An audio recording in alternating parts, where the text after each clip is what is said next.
তিন দফা দাবিতে চাকুরিচ্যুত বিডিআর সদস্যরা শহীদ মিনারে অবস্থান কর্মসূচি পালন করছে। সেখানে আছেন আমাদের সহকর্মী হাসান মাহমুদ, সরাসরি যুক্ত হচ্ছেন তিনি। হাসান, চাকুরিচ্যুত বিডিআর সদস্যদের আন্দোলনের ব্যাপারে কি তথ্য আছে আপনার কাছে, জানাবেন।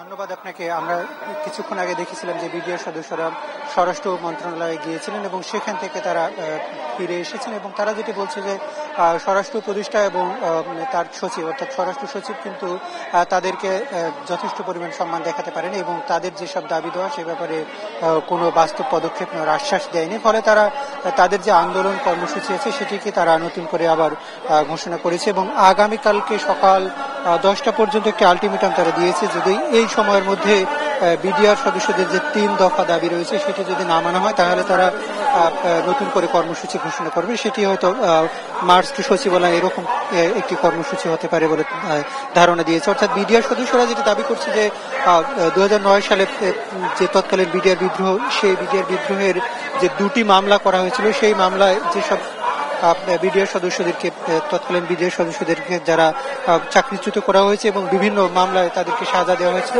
সেই সব মামলাকে বাতিল করতে হবে এবং যারা নিরপরাধ ছিল তাদেরকে আসলে চাকরিতে পুনর্বহাল করতে হবে, এমন কিন্তু একটি দাবি ছিল। এছাড়া বিডিআর এর জন্য যে তদন্ত কমিটি গঠন করা হয়েছে সেই তদন্ত কমিটিতে 2 নম্বর ধারা একটি যুক্ত করা হয়েছে, যেখানে পূর্ববর্তী কোনো মামলার বিষয় নয়, শুধু মামলার বাহিরে যেসব রাজনৈতিক ব্যক্তিত্ব যারা ছিল তাদেরকেই এই বিডিআর যে কমিশন গঠন করা হয়েছে তদন্ত কমিশন, সেই কমিশনের আন্ডারে তাদেরকে বিভিন্নভাবে